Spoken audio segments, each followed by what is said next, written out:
here we are, another podcast episode, Find Your Influence. Lucky enough today to have superstar, champion, mental health advocate, Broncos captain, State of Origin rep, 341 NRL games, Darius Boyd with us. Thanks for joining us, champion. Thanks for having me. Mate, great to have you.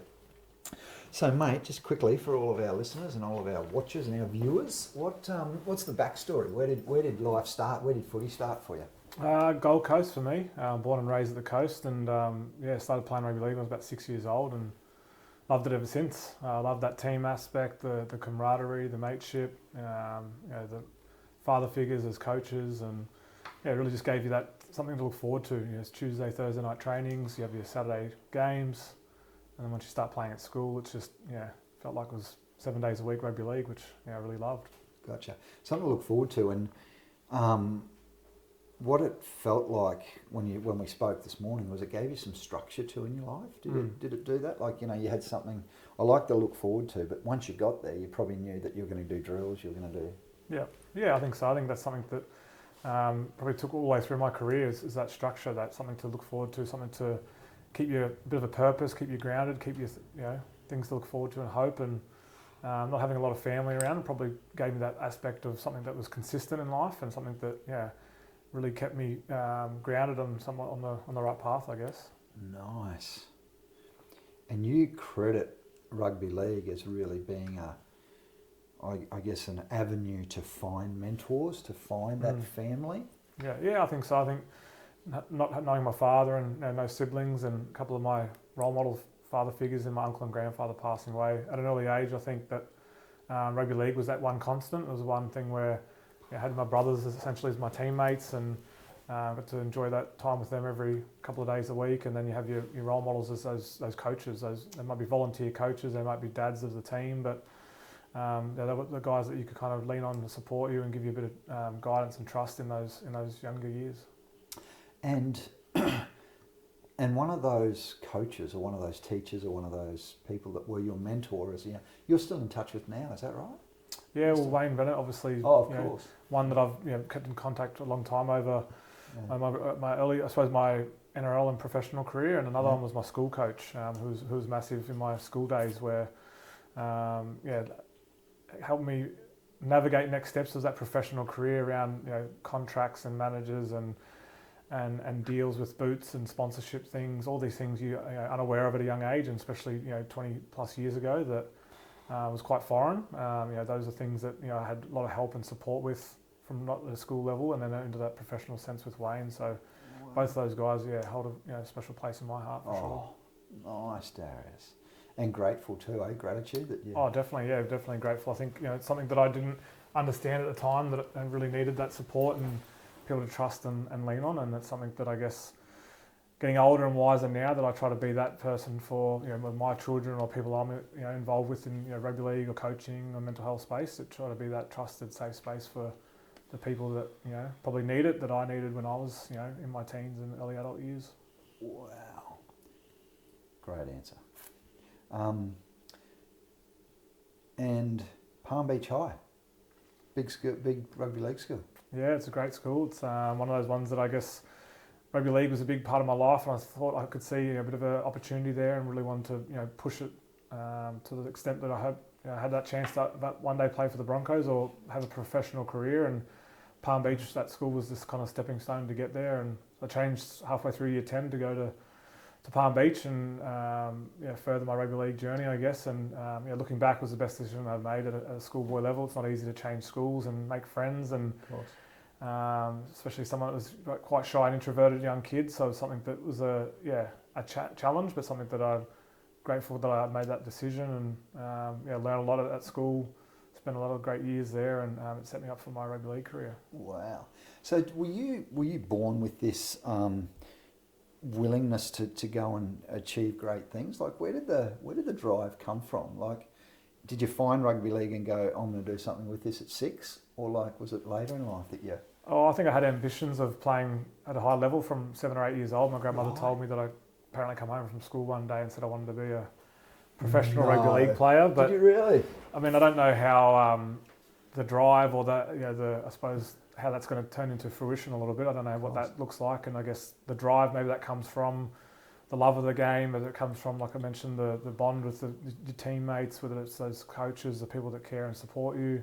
Maybe there's a lot of those things that gave me that drive and passion. And then I think the other part to it, while I was decent, I didn't make every rep team, never made a Queensland team until my last year of school. So I think not always being the best, I think gave me that drive and purpose to kind of keep pushing and having that, that discipline and that sacrifice and the desire to try and get there. That's powerful. So I think those couple of things probably definitely helped me on my journey.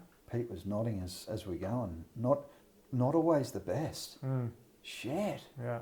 That's really interesting. See, what I'm hearing then is you had to work to get where you got to. It didn't come naturally. No, like not probably naturally talented. Some people just go through the system. Like, I'd think about, say, a Reece Walsh. He probably was just born to play football. Gifted, gifted. Yeah. Whereas you probably worked hard. Yeah, I think we've all got a certain level of talent, and then I think after that, there's a lot of work ethic. There's the mental strengths of the game, which is probably bigger than ever that it's today. So I think there's those parts that, whether you make it and play one game or you stay and have a 15-year, 300-game career, well, that's probably the difference between talent and hard work, discipline, sacrifice, effort, all those little things. Whoa, mate, I love it.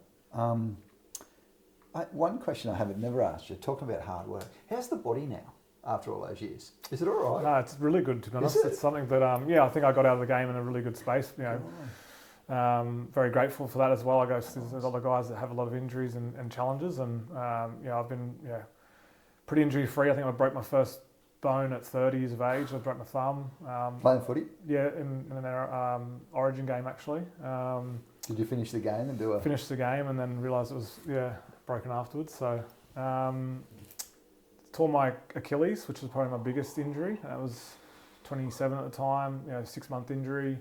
Come back pretty quickly. Apart from that, just some minor muscle tears. But sense of playing fullback out in the backs, you probably don't make as many tackles as some of the big guys and have the collisions that some of them do. So but to play 15 years, 300 games, and get out of the I can still run around, play touch footy, go to the gym and run around with my kids. Pretty happy about that. Oh, absolutely.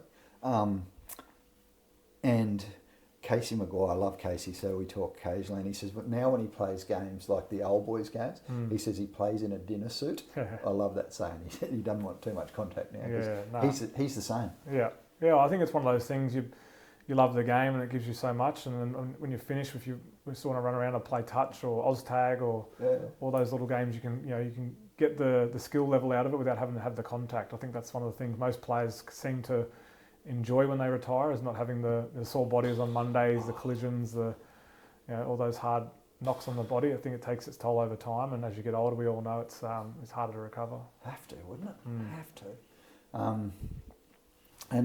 And I've asked Casey about this a fair bit, because I've said to Casey, how did you go through and do that?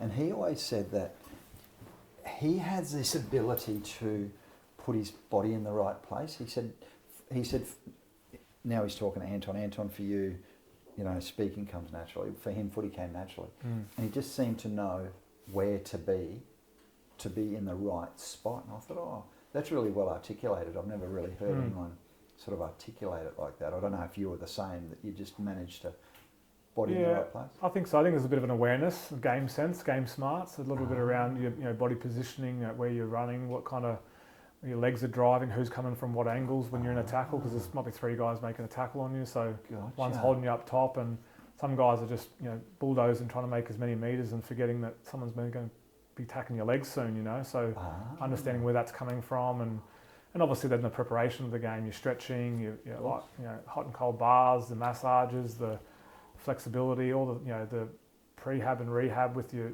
weights and training. There's so many things that go into it, and there's obviously sports science and physios and doctors, and the game's never been on a better space as far as I suppose player welfare and health and well-being, but also I think as the game's getting, as the years go on, players are getting stronger, faster, fitter, they're doing things at younger ages, so they're developing, so I think that has to develop with it as well. I love that.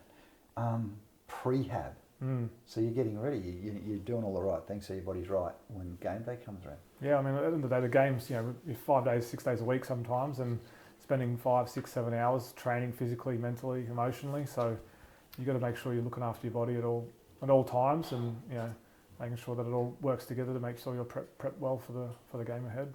Love it, man. Great answers.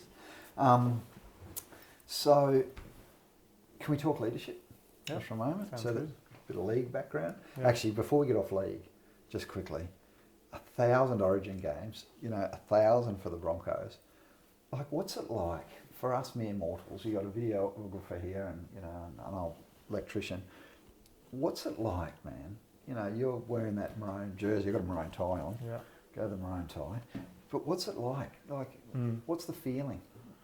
Yeah, well, it's hard to replicate, especially when you're all said and done, you don't do it anymore. I think it's one of those things, it's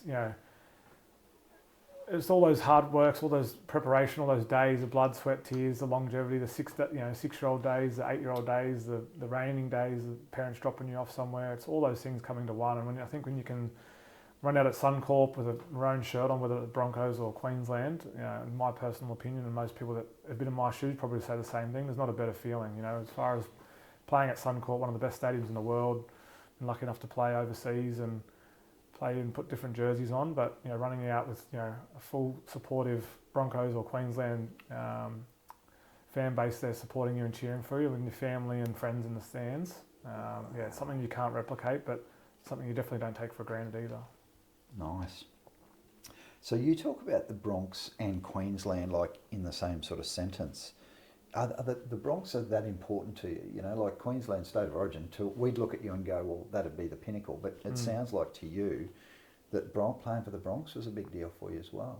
Yeah, definitely. I think they're different. They bring different things. But I guess for me, as a young kid, I just wanted to play for the Broncos. That was my dream as a young Gold Coast kid. Play one game, put the shirt and jersey on. I think about Queensland and Origin, probably maybe that seemed too far out of realm of possibility. Maybe it wasn't on week to week like the Broncos are, so maybe I didn't see it. It wasn't in my sight and vision as much. I'm not sure, but so the Broncos had a special place in my heart. I used to travel up from the coast and watch games occasionally and watch them on TV, and so then to get my first game there. And I guess the difference is you play week to week football. It's Origin's amazing. There's some special times, and it is the pinnacle of rugby league. And some of those memories are some of my greatest memories.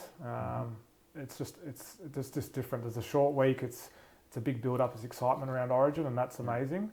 But then also your club stuff, the week to week, it's what helps you get to those Origin moments and that team environment. That it's 11 months of the year of training and games to kind of hopefully try and get to the grand final and win it one day. That's there's a bit of special nostalgia in that as well, I guess. Would be. And 2006, was that your only grand final win, or did you win a couple? For Brisbane, For the Bronx? One at Dragons as well. Yeah, Yep. cool. So that was my first year out of school. No, 06. Yeah, got picked in the team round one. Wayne gave me an opportunity. Played every game bar one, and went on a run with I didn't do much with Darren Lockyer and Petro and Shane and Webke and those guys in the team, but I'll take it anyway. And absolutely. It was a whirlwind experience. Debut in 2006. Played the first game. Got pumped by the Cowboys. In front of 40,000. That was my first game at Suncorp. It was an amazing experience for me. Wow. All the way through that year, won a couple of games in the finals, and we beat the Melbourne Storm in the grand final. Darren Lockyer kicks a field goal, and celebrations come home to Brisbane. Beautiful. And we've had Casey on as well, and Casey was part of that team for you. Amazing. He's got pretty special memories of that day too. Yeah, well, I look back now, I think, not at the time, but on reflection, 13 or 14 out of that 17 players have gone on to play State of Origin. Wow. So you think about how highly skilled and talented that team was. 13 or 14 out of 17 represented Queensland in some way, some time through their career. Wow. And in saying that, Darius, it's like when you talk about the Bronx and Queensland, back then, they were probably nearly the same team at some points, were they? Like, there's so many Broncos playing for them. Yeah, well, I think it was up to 10 players playing different stages, maybe even in the 90s more so, but right. We used to call the baby Broncos whenever the Broncos had to play without their Origin players, which gave a lot of young guys a good opportunity. Yeah. But it's different stages. It's been from 2, 3, or up to 10 players representing the Broncos in Queensland teams. Strong club. Very strong. I was at boarding school in 1988 when they came into the comp. Yeah. And I went to school with Powers Brewing Sons. Oh, right. Yeah, I was at school with Amon, and I think John was there the year above me. So Yeah, wow. and we used to see a lot of Powers beer turn up Yeah. for the nudgy functions, because he's an old boy too. Yeah. But mate, let's talk leadership. Yep. So you're at the Bronx all those years. I think your first stint was 35 and I think your second stint was 74 games. Does that sound about right? Maybe a bit more on both. Was it both? Sorry, like mate. Yeah. I've got to check your Wikipedia page again. What was it about the Bronx? Was it the leadership from a great coach? What do you love about the Bronx? Yeah, I think so. I think it starts from the coach. It starts from the top and leadership, and Wayne was a big part of that and built that over a long period of time. Had a lot of success before I got there. I think I won 5 premierships before I got there. So a lot of great players, a lot of success. Obviously, a great culture, great organisation. Nice. That would have come from a lot of Wayne's building with a couple others in different parts of that core part of that business when they first started up, as you said, in 1988. And so going to that club, I was lucky to go into a strong club, organisation, culture with Wayne. They had some great leaders, not just because they were great players, but they obviously knew how to run a great team and be a part of a good culture and what good standards set you up for success. So I think that's something that I learned pretty quickly. There's an 18-year-old kid going into that environment, and I've always thought about it around, imagine if I went to a club didn't have that leadership and that culture, where would my career have taken off and possibly finished, So maybe we're not sitting here talking about what we're talking about, or I'm in the position I'm in based on going into a different spot in all those years ago. So it's interesting when you do think of it in that sense, because I think that's what when I talk about coaching or leadership in general now, I think you think about that's what we should be aspiring to set up great, have great leaders and have great culture, because it could be the difference in someone's career in whatever workforce they're in. For everyone listening or watching, big tip. You could be a person that changes someone's life if you're a leader. You could be setting someone up for a career for a State of Origin jersey. Don't forget that as a leader, team. Mate, best ever. So you talked about leadership at the Bronx, not just coaching. Yep. Who's the captain that you would walk over broken glass for? Who's the person that just you went, right, we're going into battle together for? Yeah, well, that's a hard question. I think for different leaders over time, Darren Lockyer was a great leader, but he was more around action rather than words. He'd just give you a filthy look if you weren't sticking to the game plan. So I've had a couple of those in my early days. So. And he had that aura, that presence about him. You didn't want to let him down, and I guess Wayne was a bit like that too. I mean, Wayne, obviously a great leader and sometimes meant a few words, but it's like letting down, a father or a proud dad. You kind of just, once you let someone down, that's almost worse when they scream and yell at you, So I think those, showed those type of leadership styles and traits where you had Cameron Smith and different people in Origin rep arenas where. He was, great to be around, enjoyable person off the field, but also quite vocal, and he knew, the game well, and he spoke well, and he articulated himself well, very calm under pressure as well. So you could always look to him in times of desperation or hardship. So there's some different ways of leadership and different things I've probably taken out of different styles and different people. And end of the day, I think it's about finding your style and what you can bring, and making sure you bring that to the best of your ability. Love it. And talking about leadership and coaching, you've had a chance to coach recently.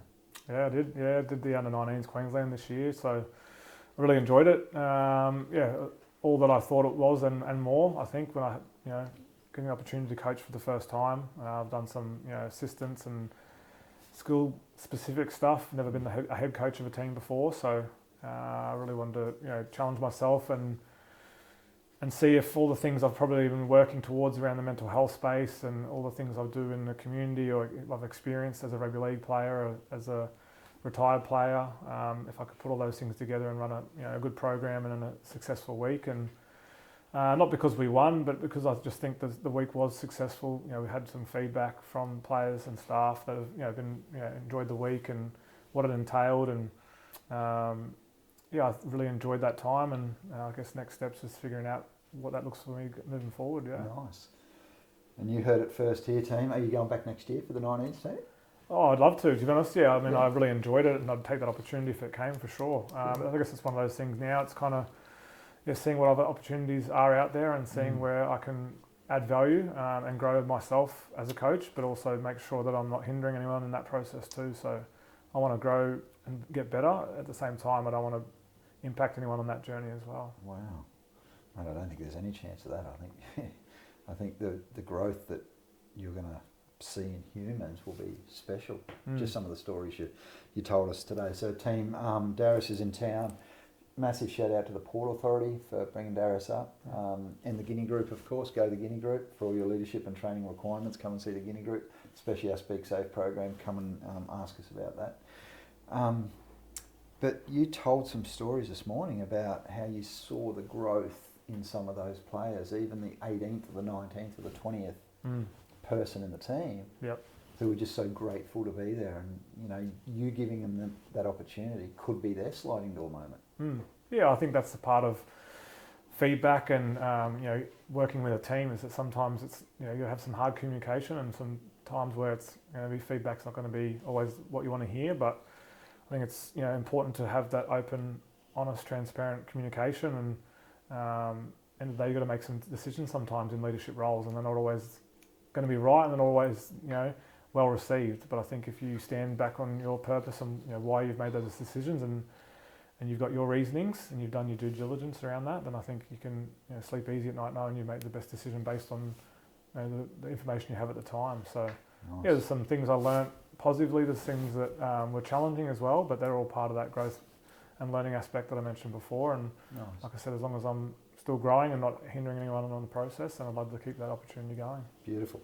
Just quickly, just for everyone listening or watching, what was the feedback that you got? I think it was the 18th man you shared this morning. Yeah. It was just so grateful and thankful. Yeah, it was just after the game. Obviously, we won. It was, it's a lot of family and support for the players, and it was great to watch them. Very, as the coach, that's one of the things I really took out of it. Was the feeling to see how much it meant to some of the players and their families, and not just because we won, but just to see them there supporting their sons and being there to be able to experience those moments and big moments for their children at that time. But one of the players that didn't get to play, obviously disappointed he didn't get on the field, and that's part of rugby league and just being resilient in life, I guess, in general. Sometimes it doesn't always go your way, and he had some tears in his eyes originally. Tried to console him a little bit on the field, and when we got back in the sheds a bit after and everyone was celebrating and really proud of their achievements, he come up and just said, I just wanted to say, while I didn't play, really wanted to thank you for the opportunity, because it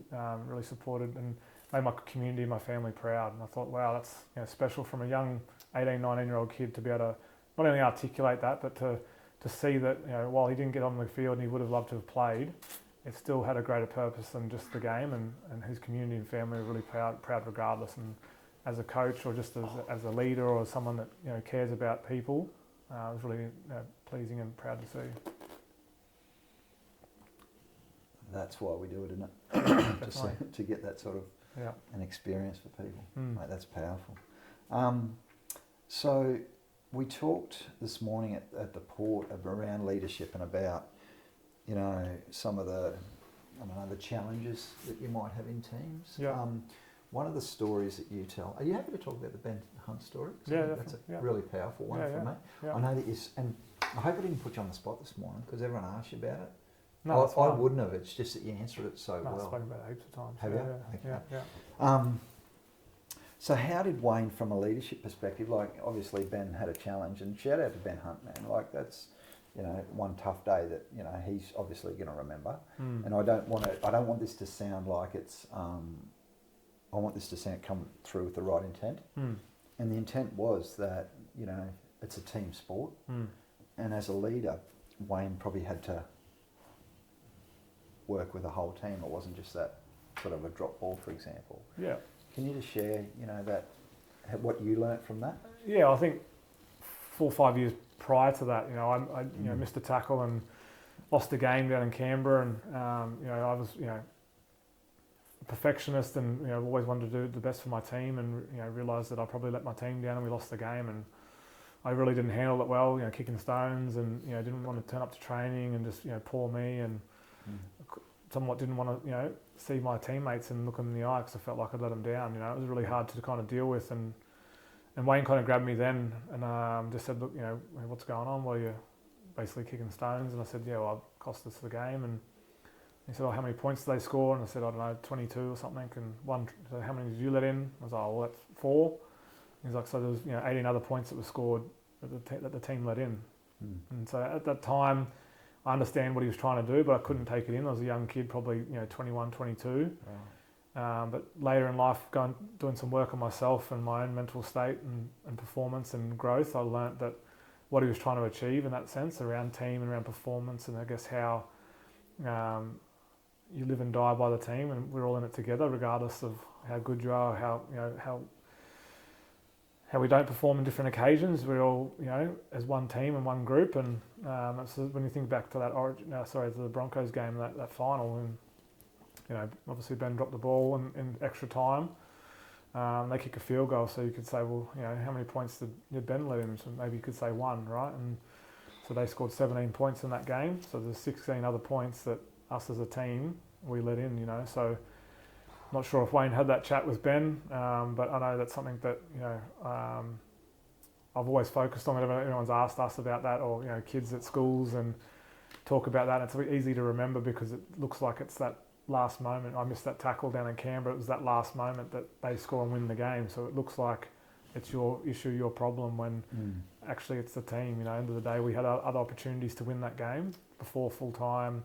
Wow. Throughout that game when they scored other tries, and we didn't capitalise. And I always said, so we didn't lose that grand final because of Ben. We lost it because us as a team in those 80 couple of minutes weren't good enough, and ultimately we wouldn't have been there without Ben either. So it's something that I'm sure Ben's had to deal with and come to terms with, and it's something that we all are part of that. We lost that game, and we had a chance to win it, and we didn't execute as a team, which is disappointing. But I think you learn a lot through your challenges and your hardships, and hopefully, I have at different stages, and hopefully Ben and other people listening that go through challenges and changes can turn those into strengths and make sure you learn something out of them. Turn them into strengths. I love it, mate. So positive, mate. Thank you for that. Did everyone and this is just some backstory stuff that you haven't told me about. Did everyone rally around Ben at the time? Did you all look after him, or did you not have to, or did Wayne do some of that work, or how did that look after? Yeah, good question. In reflecting, I didn't personally, and that's probably one thing I look back now and go, maybe I wish I did, because it's something that I know all the questions I've had previously since that, or even just if me in that situation, or even when I was in that Canberra one, how I felt. Yeah. So I can imagine, I've been through that myself personally, so I know somewhat what Ben would be feeling and going through. And a young guy that probably sometimes you just take on your chest and pretend and brush it off you're okay, but I'm sure over time it's one of those things that it wasn't easy, and it's something he's had to probably deal with at different stages. So cool. I'm sure, knowing Wayne, is probably sure he would have done something, because that's the kind of person he is, and the club has been a great club for a long time because of the people involved in it and the way they do treat their players and staff and people involved in it. So, it's something that on reflection, definitely something I could have reached out and done more, because I think it's something that, when you reflect on that as a team, and in the day, like I said, you're one team, one dream, and you got to be there for each other. Shit, even during the tough times. More importantly, through the tough times. Shit. And shout out to the Bronx. So Dave Donaghy is a Gladstone boy.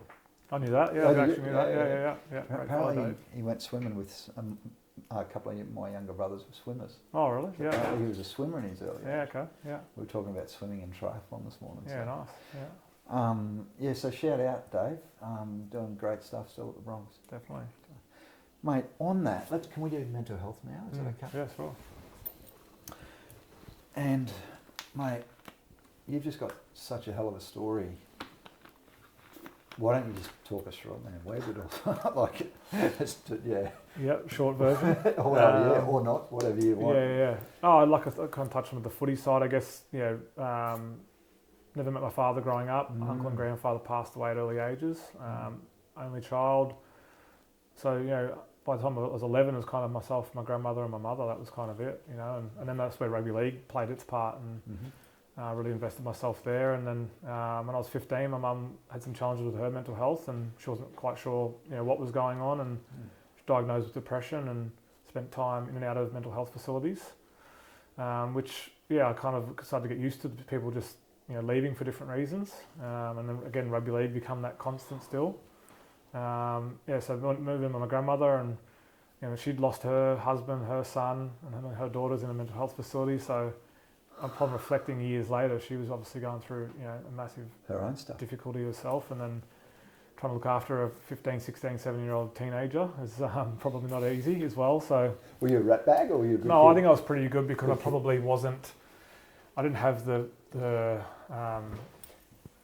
I couldn't logistically get to things and do things, so I wasn't around drugs, drinking alcohol, and going out like parties and things, just trying to logistically get there. And I've probably gone through my own things with mental side of things and family and other stuff. So I think I was a decent young kid in that aspect.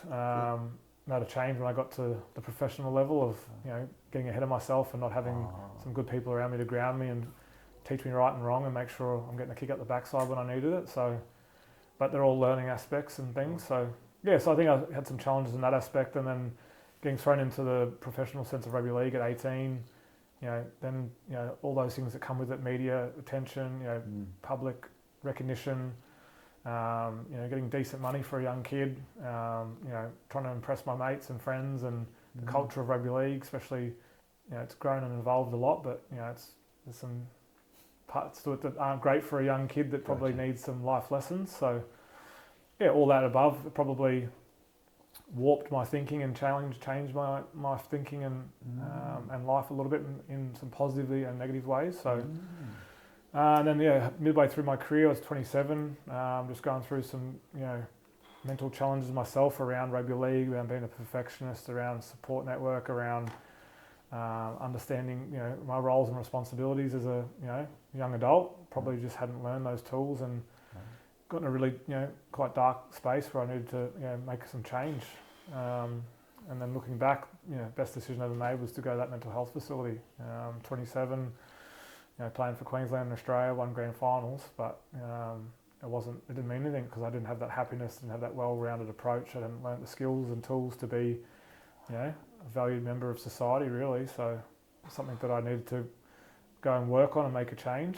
And it didn't happen overnight. I went there for a 3-week stint and had a bit of a plan to leave that facility and work on continuously. Which took, I'd say years, slowly over, rebuilding relationships, growing support networks, practicing gratitude, having an action plan around life and what that looks like and what I want to achieve, and having meaning and purpose outside of the game. So when I left the game in my 30s, hopefully, that I had something to show for it, and I had a different, career trajectory, and something to look forward to post the game. So. I'm really grateful for the game because it taught me so much and I learnt so much, and it also was part of my downfall, but it helped me get the help that I needed to make sure that I'm in the space that I am now. So I guess that mental health journey's come full circle. Now I've got my own 4 children at home, my wife, I really enjoy giving back and being out in that space because it's something that touches most people's lives in some way, shape or form, whether good, bad or indifferent, and we've all got a story, we've all got a journey. It's what we have around us, the strategies we have in place and how we action them that's most important. I love it. And you just said then that you practiced what you learnt in that 3 weeks for years. I'm going to say you're probably still practicing it. Do you still? Oh, definitely, yeah. I think it's something that's become second nature now. It's a bit of a habit, it's something that I've worked on so much that I don't write my gratitude journal anymore. I don't, when I think about my support network, I've just got a great group of people, professionals, family, friends, mentors that I kind of just speak to and catch up regularly and have these, thought-provoking conversations and supportive conversations that it's kind of just continuously, proactive strategies. Getting out in the community, doing the mental health stuff is that purpose and meaning piece that I need to grow and learn on. That whole health and diet, exercise, sleep part, that's been ingrained to me, since I was been a little kid and playing rugby league, but it's something I've had to keep up since retiring. So, and just getting a handle on that, the mindfulness and understanding your mind and your brain and, stress levels and what you need to kind of focus, de-stress, calm yourself. So there's been a few tools I've been able to, probably, like I said, become second nature now, but for a couple of years I probably really had to make sure I was practicing, writing in the journal, having, psychologists, trying to grow my support network, purposely getting out in the community because that's part of my wellbeing strategy, So there's some things I had to purposely commit to and work on, where now I feel like it's just part of my daily, weekly ritual and routine. Nice. It's become habitual. Yep. And I remember you said this morning that you went in for 21 days, or that program was 21 days, because that's how long they believe that it takes to form a habit. Yep. So what I'm hearing now is that 21 days you formed a habit that still sticks with you as some of the habits, which is really, really cool. Yeah, definitely. I think that's something that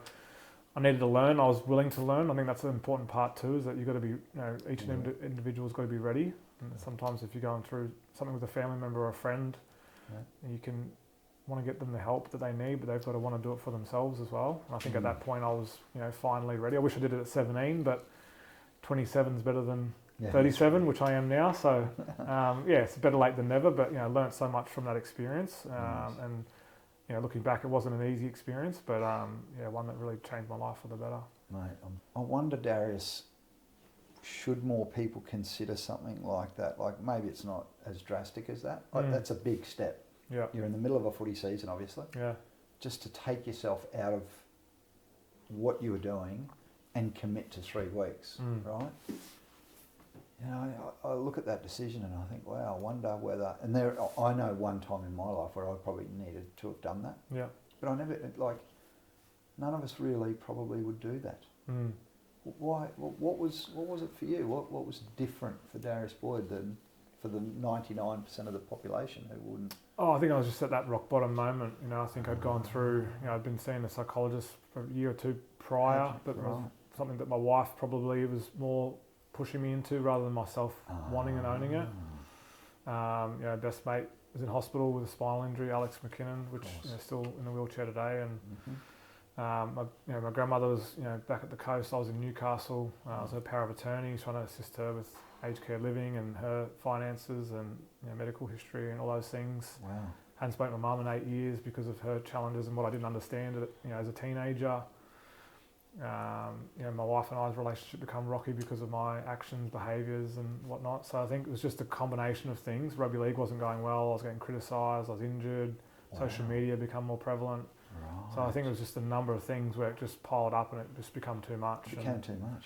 Wow. So that's where I guess when you think about helping others or advice, it's kind of, well, sometimes how can we help people get to this point before rock bottom, because sometimes rock bottom maybe is harder to come back from, so what rock bottom for everyone is going to be different. So mine was hard, but it wasn't things that weren't, be able to reverse or change with a bit of work and effort, and learning. So I look back and like I said, there's some hard times there and hurt people and lost relationships and friendships and things, but ultimately it's, I needed to be selfish and work on myself to better myself and better the lives of the people that cared about me, and hopefully I could repay the favour that they did for me. So it was not easy, but one I look for a positive space. Have you ever been back there? Have you ever gone back and said, "Hey, team, thanks so much"? Are you connected to that facility in any way, shape, or form? Has it got? I've been involved once or twice. I'm still a nurse that I keep in touch with. That she doesn't work there anymore, but she's been a bit like a second mother to me. Really helpful, and she does a lot of work in this space, well-being and psychological space, and she's got a great heart and just really cares. I've always found people that in my life that have really given me that trust and care that I've really tried to make sure I repay that favour. So there's been a few people that visited me in that facility too that I've always held close to my heart in that sense as well. That in time of need they made an effort to come and check in and see if I was okay. So there's some things there. Like I said, I've learned a lot about myself, a lot about people, a lot about life and what's important, and have a lot to that facility to thank. Wow, man. Deep. Now, you've taken that, talking about learning, you said you learned a lot about yourself. You've since done more learning. You're now a qualified counsellor. Yeah. Talk us through that, man. What did you learn in that? Yeah, a lot. It's hard. It's something I did quite slowly, I guess. Over time through ACAP, I did a diploma of counselling. A lot of it really just about the connection piece, when you really think about getting the best out of someone or how to help someone in a time of need. Sometimes it's, it might just be listening. It might be trying to find their strengths within a challenging story, so you're showing that person that while they're coming to you for a challenge or a change or some stress or trauma, that they're still here doing some good things and ticking some boxes, that they actually have some strengths within that story. And we spoke a little bit about earlier, but I've managed to turn my challenges and changes in my upbringing into a strength. I always call it a bit of a superpower, because I feel like when you can own your own story and turn it into a positive and look at all the things you've maybe achieved, or maybe you're in the place you are because of some of those challenges and you've had to be resilient and learn and grow, it can be a real superpower, and you can have a really good association with it. So I think that's something that in that counselling piece is obviously first connection and rapport, building that trust, and then finding those strengths in someone's story, because we've all got strengths. It's just trying to bring them out and maybe changing that from a victim mentality, maybe like a fixed mindset, into more of a growth mindset. Easier said than done. That's true too. Still, mate, that's a big deal. It's a big deal to go from, I guess, where you were to now really leaning into.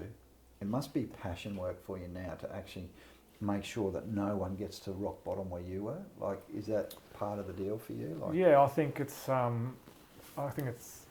never-ending job or space where I don't think you're ever going to get to the saviour, the root cause, or no losses of lives or just hardships. I think that's inevitable, but I think it's about how can we just keep impacting and making a difference and adding value to your space, your community, whatever you're doing. I think that's important. So that's kind of my view on it, is that I know it's helping me when I ever go to tell my story or share experiences, or it's part of my well-being journey, and owning that story and being that superpower a little bit. And then if I can help 1, 2, 3 people along the way, then that's a bonus. Well, you helped a heap of people this morning. I hope so. They're pretty pumped, eh? Yeah. Which is really cool. Shout out to the Port Authority. Have we shout out to the Port yet? Maybe not. Shout out to the Port Authority. We haven't yet. Just in case. Yeah, just in case. Mate, unbelievable. That the stuff that you can articulate, and the way you talk about this stuff, and really it's about your why you do this sort of thing. Yeah. Big deal. And to lean into now, because connection and rapport, counselling, like you mentioned this morning, which I love, not many people get, when people are offloading on you all the time, it can be draining. Like if you're a true empath, you can take all that on, and it can be hard work. Do you struggle with that because you've got a big heart and you care, or you? Yeah, I think I do. I mean, I'm the guy that cries in sad movies, and I see something impactful, emotional on a photo or on the news, and it strikes up those chords in me for sure. So, but in saying that, I think I have a good grasp now of my own self-care. So I have my days off, or I have my time with my kids or my wife, or times to go training or go for a run or listen to music or whatever those podcasts. So I feel like I have a good grasp on when I need those times to kind of self-regulate and just calm myself or get away from certain things. But ultimately, though, I'm so passionate about that space that I feel like I can balance it well. Where I don't do it. It's not a 9 to 5. It's not every day either. So I think I've got a good current schedule with how much I do in that space. But I'm so passionate about it that I do. Sometimes I get a lot of positiveness out of the growth and the opportunity, the learning, the giving, the listening. So I think sometimes it's, as much as I feel like hopefully I'm helping them, I'm also helping myself at the same time. Yeah. Great attitude, man. Great. I always say to our coaching clients, actually I shouldn't say this on camera, but I will. I probably learn as much from them as they do from me. Yeah. Which is really... It's a good mindset to have though, right? We don't all know the answers. And that's right.